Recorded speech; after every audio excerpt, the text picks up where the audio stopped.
मला सांग, तुला असं वाटते काय की फक्त पुण्यामध्ये येऊन किंवा दिल्लीमध्ये जाऊन जर अभ्यास केला तू ना तरच तू कलेक्टर होशील किंवा तहसीलदार होशील किंवा MPSC UPSCची परीक्षा पास होशील? तसं काही नाही आहे. तू कोणत्याही ठिकाणी जाऊन तुझा अभ्यास करू शकते. तू तुझ्या जिल्ह्याच्या ठिकाणी किंवा तालुक्याच्या ठिकाणी राहून सुद्धा तुझ्या MPSC UPSCचा अभ्यास करू शकते आणि तू ह्या एक्झाम क्लिअर करू शकते आणि पोस्ट काढू शकते. असं नाही की दिल्लीलाच जाऊन किंवा पुण्यालाच जाऊन तुम्हाला अभ्यास करायचा आहे आणि तेव्हाच तुम्ही परीक्षा पास होसाल म्हणून. हे काहून सांगत आहे तुला? कबीरांना वाचत आहे. कबीरांना वाचत असताना एक गोष्ट माझ्या लक्षात आली की कबीर असे म्हणत होते की त्यांच्या वेळी एक रूढी प्रचलित होती की जे समजा काशीच्या ठिकाणी, काशी नावाचं ठिकाण माहिती आहे तुला? काशी या ठिकाणी जाऊन ज्यांचा मृत्यू होतो त्यांना स्वर्ग प्राप्त होते बा. म्हणजे ज्यांचा काशीच्या ठिकाणी मृत्यू झाला ते डायरेक्ट तिकीट काढतील आणि स्वर्गामध्ये जातील. आणि काशीच्या जवळपास एका ठिकाणी मगहर नावाचं ठिकाण आहे, तिथं जर समजा एखाद्याचा मृत्यू झाला तर ते जातील नरकामध्ये. तर संत कबीर जे होऊन गेले, तर संत कबीरांनी म्हटलं होतं की हे एकदम फालतू बकवास आहे.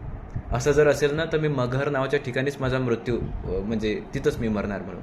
आणि शेवटी संत कबीरांचा जो मृत्यू आहे तो मगहर या ठिकाणीच झाला. त्यांनी जो हट्ट धरला होता की मगहर या ठिकाणीच मी माझा मृत्यू होऊ देईल म्हणून. तर संत कबीर असे म्हणाले होते की हा सगळा भ्रम आहे की काशीला जर तुम्ही ना तुमचा मृत्यू झाला, गंगेत स्नान केलं तर तुम्हाला पुण्य झालं आणि तुम्ही स्वर्गात गेले. असं काही नाही आहे.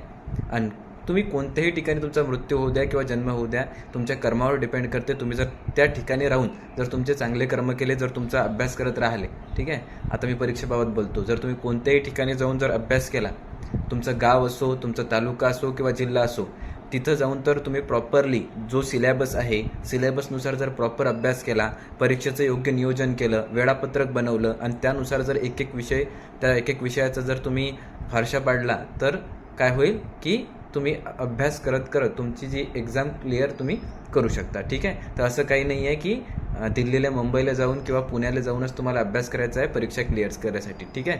तर जर तू गावात अभ्यास करत असेल भाऊ तर गावात पण अभ्यास करू शकतो, तालुक्याच्या ठिकाणी पण करू शकतो किंवा तुझ्या जिल्ह्याच्या ठिकाणी अभ्यास करू शकतो. आला तर आला पुण्याला, गेला तर गेला दिल्लीला. तुझ्या अभ्यासावर डिपेंड करते तू परीक्षा पास होणार आहे की नाही. ठीक आहे. जा आता, बस कर अभ्यास तुझा.